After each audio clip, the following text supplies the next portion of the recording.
Oke, selamat pagi, Om Swastiastu, Assalamualaikum warahmatullahi wabarakatuh. Di sini saya Kapal Berita Ramadhani akan menjelaskan tentang konsep perawatan tentang gingivitis dan gingival enlargement dalam excessive gingival display. Ada yang tahu nggak excessive gingival display? Pernah dengar? Belum pernah dengar ya? Oke. Kalau kalian melihat kasus ini pernah nggak? Pernah dengar. Apa yang ada? Apa? Gamisme atau dari mana sih gamisme? Gusinya kayak lengkap. Apa lagi? Apa lagi yang aneh dari pasien ini? Apa? Mahkota giginya? Kecil atau pendek? Pendek. Apa lagi?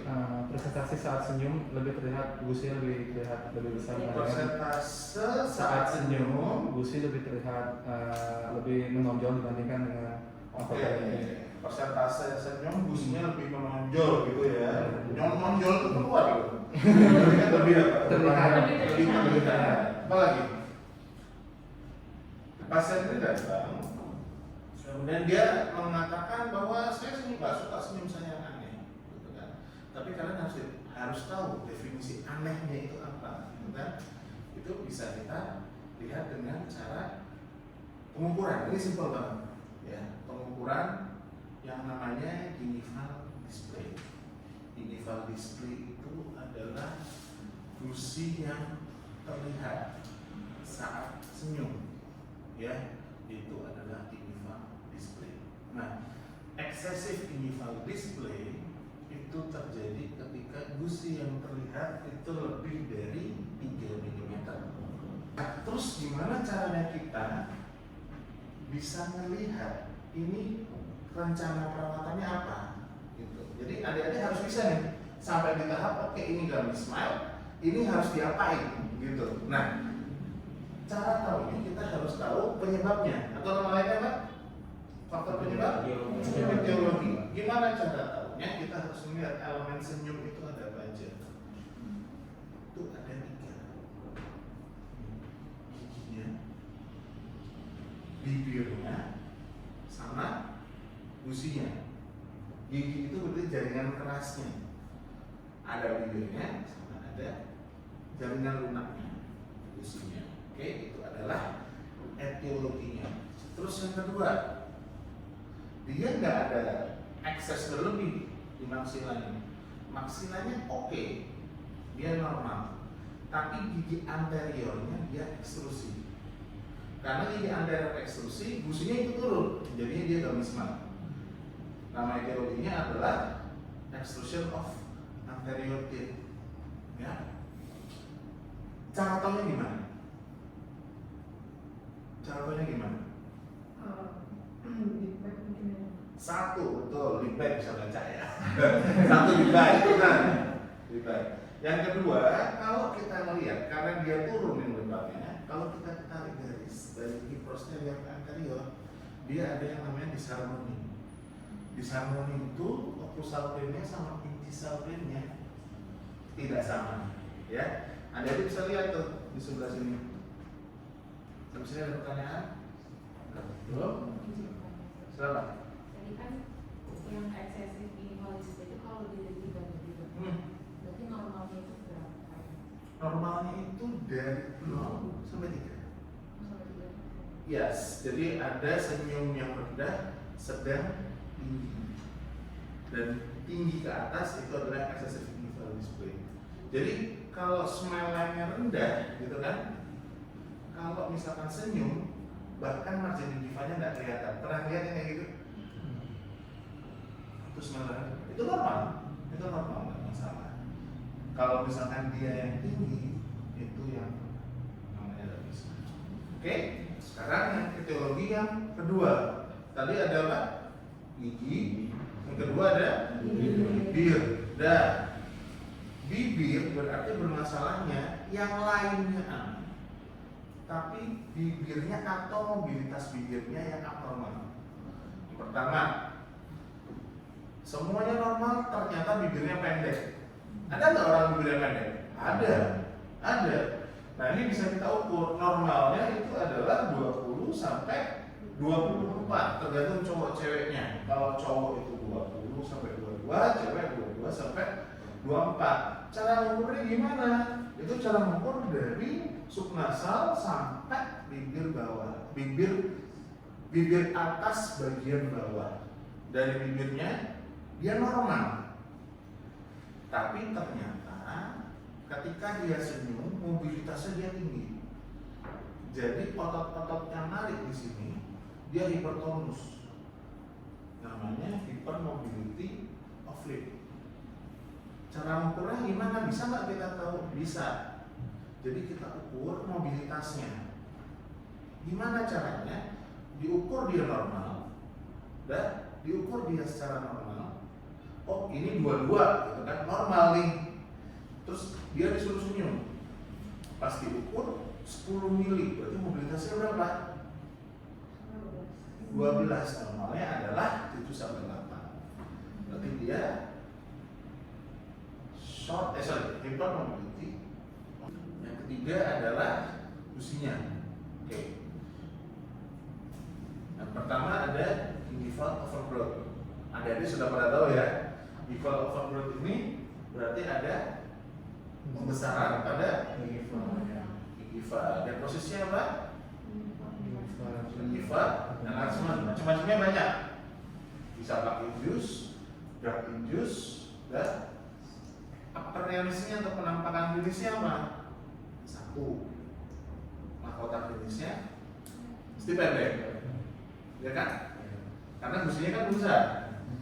Terus yang kedua apa? Padahal dia bibirnya aman, mobilitas bibirnya dia normal, terus mukanya tidak panjang, ya kan?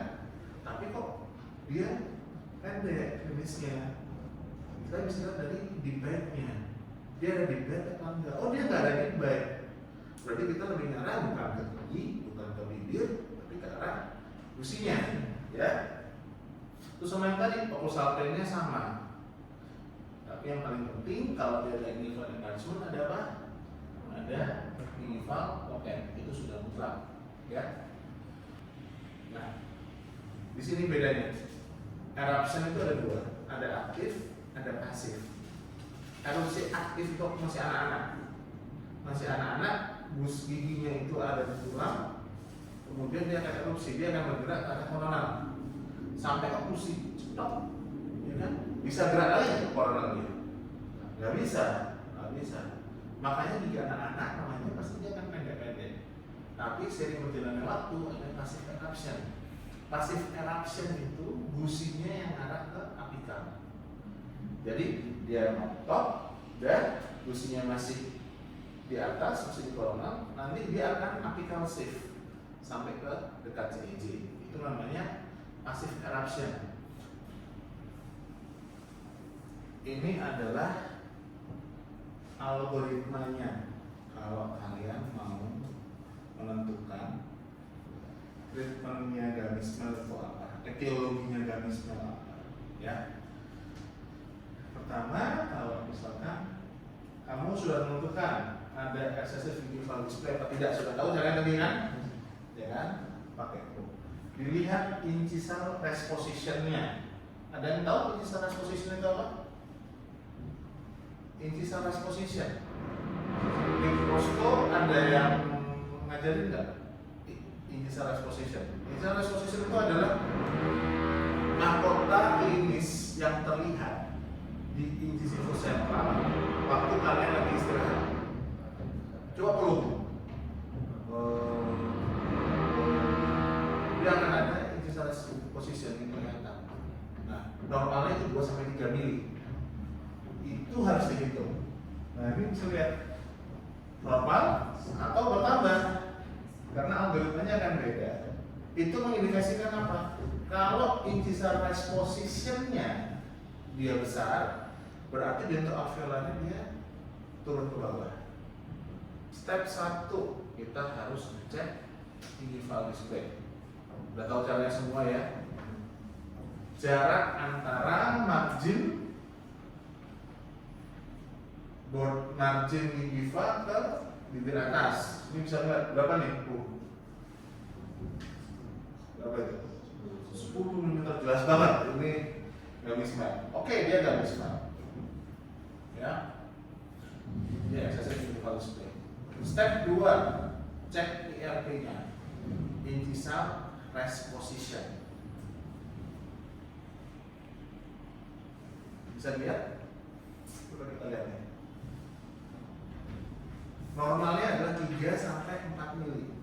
Berarti kalau misalnya seperti ini, dia normal atau tidak? Dia nggak normal. Berarti ada masalah di dentur alveolarnya. Bisa kita lihat ya. IRP lebih dari normal, bibirnya inkompeten, dia kesulitan.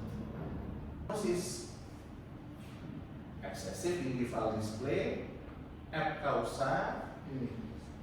Incisal after erupted, over erupted, vertical maxillary access dan alternative eruption. Dari diagnosis ini, kalian baru bisa mencari treatment plan-nya apa. Contoh, incisal over erupted, berarti dia apa ini? Over erupted, incisal over erupted. Giginya yang keluar, berarti di ortho. Tuh. Ada vertical maxillary access. Pilihannya apa? Tadi ortognatik atau compensatory ortho. Ada. Dan yang ketiga ada alter passive eruption. Jadi gingivomastia dengan mastektomi atau tidak, nanti tergantung dari pemeriksaan klinisnya. Tapi dari sini semua kamu sudah tahu. Oke, bapak-bapak, ibu-ibu, ini gabus melnya karena ini harus di perawatan orto, potong gusi, seperti itu. Ya, paham ya? Oke, mari kita lihat. Ini mbak yang tadi, ya. Kita bisa melihat. Satu, gingival display-nya dia gabus mel nggak? Alasannya apa? Lebih dari 5. Good. Kita breakdown satu-satu. Dia begini, dan segi bagus. Kenapa? Karena dia 5 mm. Ya. Terus yang kedua, kita lihat mahkotanya gimana? Apa? Tidak 8/10, berarti dia ada short crown, ya kan? Terus kita lihat, kalau kita di perio itu kita harus melihat semuanya. Ada apa di situ? Ada overhanging restoration. Nah, terus di sini ada apa? Ada apa? Kita nggak? Hiperplasi gingiva atau dia edema. Nah, saya nanya ini, hiperplasia atau edema? Alasannya apa? Satu, berarti ada inflamasi, oke. Kenapa dibilang tidak ada inflamasi? Oke, tidak kemerahan. Apalagi? Apakah tanda inflamasi itu cuma kemerahan? Apa sih? Inflamasi pada gingiva baca. Satu, kemerahan, benar. Ciri-ciri inflamasi apa sih? Bekal nggak? Bekal. Oke, terus? Merah nggak? Nggak. Terus lagi? Tumor, bubur, karot, bolon, oke. Teksturnya gimana? Yang namanya gusi itu ada konsistensi dan tekstur.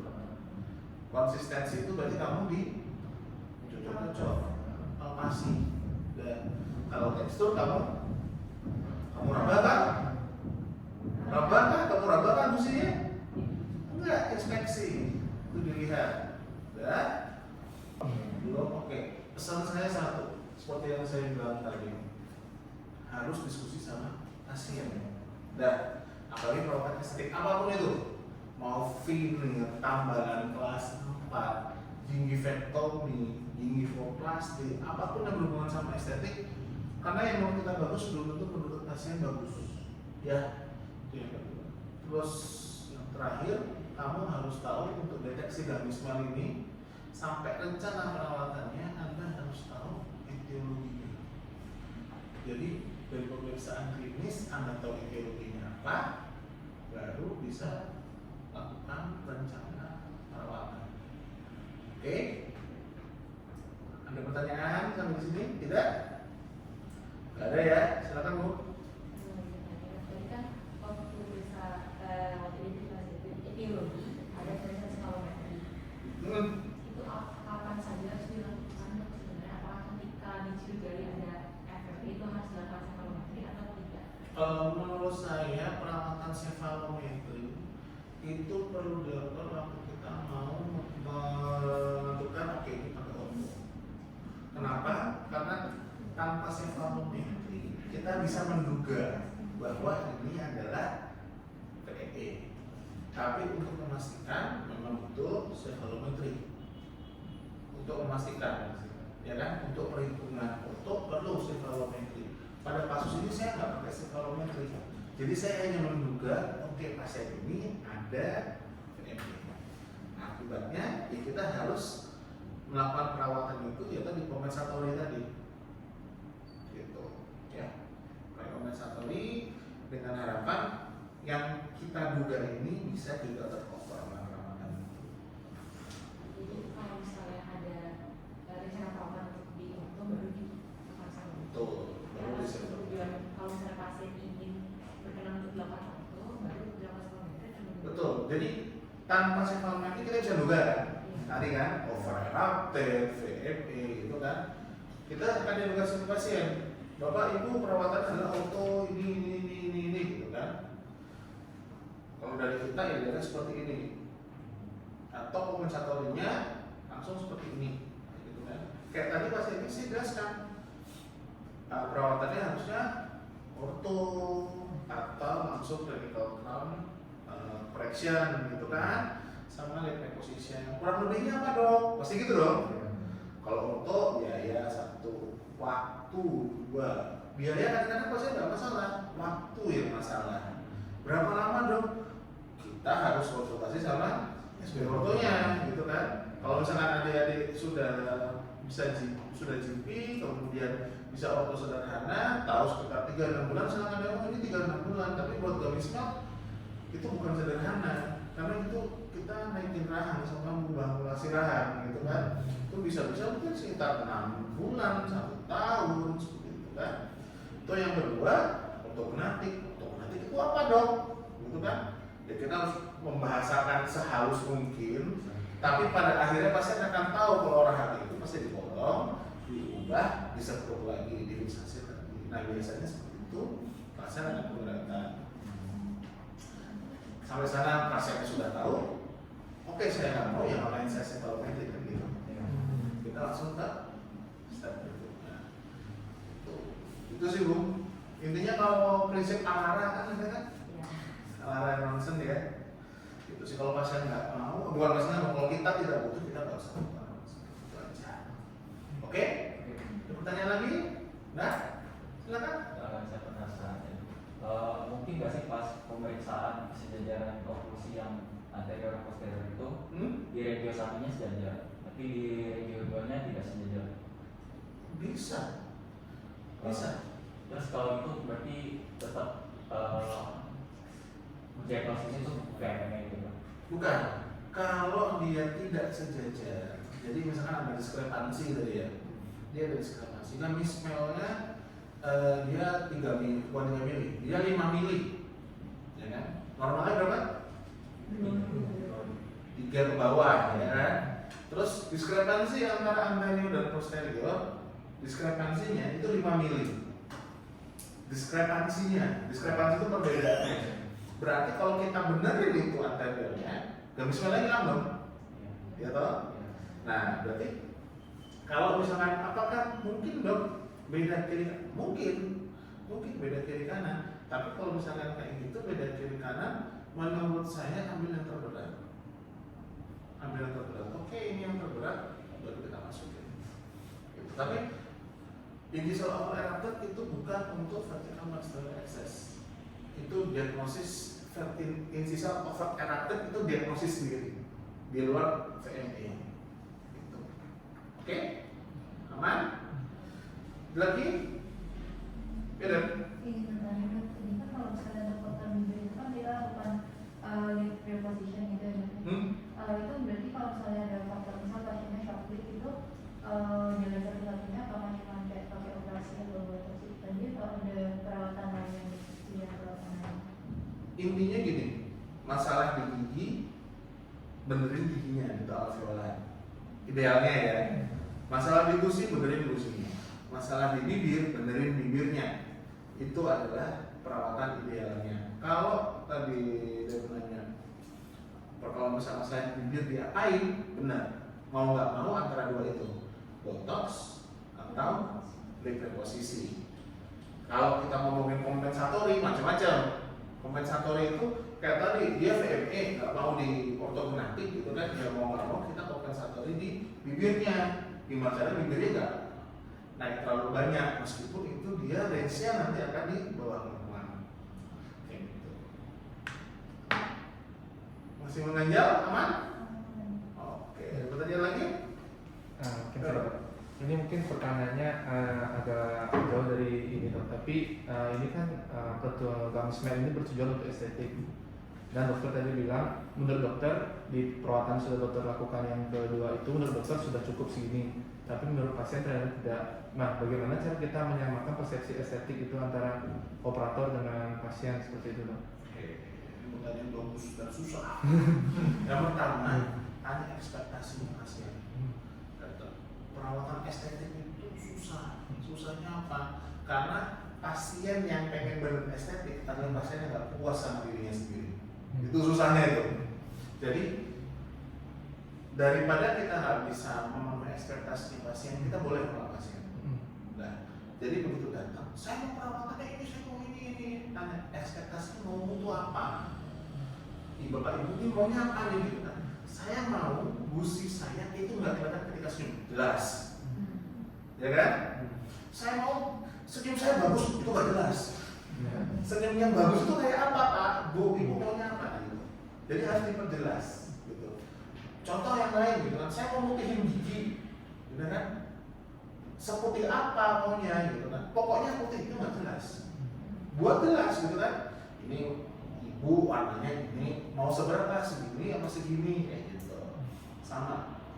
Jadi kita harus tanyain dulu ekspektasinya pasien itu apa untuk perawatan estetik. Jadi kalau misalkan pasien ekspektasinya nggak terpenuhi, dia akan komplain, ya kan? Jadi lebih baik tahu ekspektasinya, bisa diukur, pastikan kita bisa atau tidak, baru tentuin kita nggak dapat atau tidak. Terus, oke, lagi.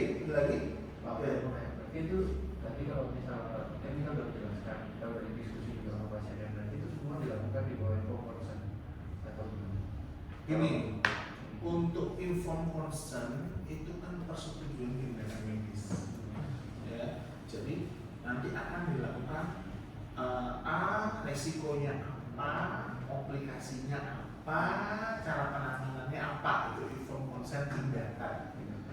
Jadi kalau misalkan rencana perawatan sampai sekarang belum ada inform consentnya, tapi itu bisa dibuat agreement antara pasien sama dokter. Oke, nanti ini perawatannya ini A, B, C, waktunya sekian, jeda waktunya sekian, kemudian harganya, biayanya sekian. Nah itu bisa agreement antara pasien sama dokter atau klinik atau rumah sakit. Itu bisa. Itu pasien-pasien dental tourism itu rata-rata seperti itu. Dia maunya jelas, mau rencana perawatannya apa, waktunya kapan, biayanya berapa. Tapi itu bukan inform consent. Karena inform consent itu spesifik untuk tindakan yang memerlukan persetujuan yang sudah diinfokan. Oke, pertanyaan? nggak ada, semoga bermanfaat adik-adik, semoga setelah dari sini sudah pada paham ya, pada paham dan bisa diaplikasikan ya. Kurang lebih mohon maaf, saya untuk dan akan nanti sampai wabillahi taufiq wal hidayah. Wassalamualaikum. Terima kasih.